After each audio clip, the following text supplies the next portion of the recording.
টোটো কার নিয়ন্ত্রণে থাকবে তা নিয়ে গোলমাল গাজলের তৃণমূল এবং বিজেপি সংগঠনের মধ্যে। এ নিয়ে দুপক্ষই শহরে চলাচল করে বেশ কিছু টোটো আটকে বিক্ষোভ দেখায়। ঘটনায় উত্তেজনা ছড়িয়ে পড়ে গাজলে। খবর পেয়ে ঘটনাস্থলে হাজির হন আইএনটিটিউসি ব্লক সভাপতি অরবিন্দ ঘোষ এবং বিজেপি সংগঠন কর্মকর্তারা।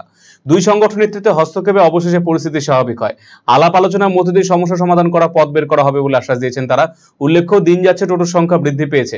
শহরে স্থানীয় টোটোর পাশাপাশি ভাড়ার খোঁজে টাউনে চলে আসছে বাইরের টোটো।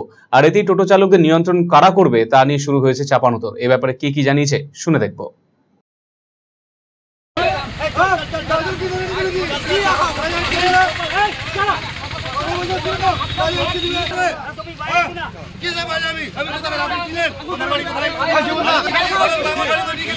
আজকে গাজল কদুবাড়ি মোড়ে আমাদের বিজেএমসি টোটো আছে এখানে এবং আইএনটিটিউসির তৃণমূলের যে টোটো ইউনিয়ন আছে সেই দুপক্ষ এখানে আজকে আমরা একটা বাইরের টোটো আসা মানে গাজল ব্লকের বাইরে, গাজল মালদা জেলার বাইরে এরকম অনেক টোটো আসছে যারা এখানটাতে প্রতিনিয়ত রিজার্ভ আসছে, কিন্তু যাওয়ার সময় ভাড়া হয়তো সামান্য ভাড়াতে চলে যাচ্ছে। এখানকার প্যাসেঞ্জার হয়তো 10 টাকা ভাড়া, সেই জায়গায় 5 টাকা ভাড়া দিয়ে হয়তো ওরা তুলে নিয়ে চলে যাচ্ছে।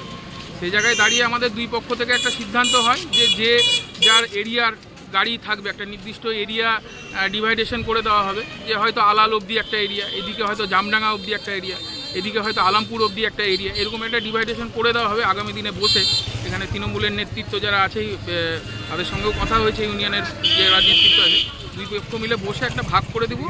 ভাগ করে দেওয়ার পরে ওই এরিয়ার গাড়িগুলো রিজার্ভ আমাদের এখানে আনবে এবং যাওয়ার সময় ওদেরকে খালিয়ে যেতে হবে। কারণ এইখানে প্রচুর টোটোর গাজল ব্লকের উপরে প্রপারের উপরে প্রচুর টোটোর প্রেশার। এমনিতেই আগে প্রচুর ভাড়া ছিল, এই টোটো ইউনিয়নের ছেলেপেলেরা করে কমে খায়, কিন্তু বর্তমানে দেখা যাচ্ছে এত সংখ্যক টোটো বেড়ে গেছে এবং বাইরে থেকে এত টোটো আসছে যার ফলে এরা কিন্তু সঠিক যে সারাদিনের ইনকামটা সেটাই হচ্ছে না। এদের ফ্যামিলি চালাতে গিয়ে যে ইনকামটা দরকার সেটা হচ্ছে না। সেই জন্য একটা সিদ্ধান্ত এবং যানজটের ক্ষেত্রেও একটা বড় সমস্যা রয়েছে টোটো নিয়ে।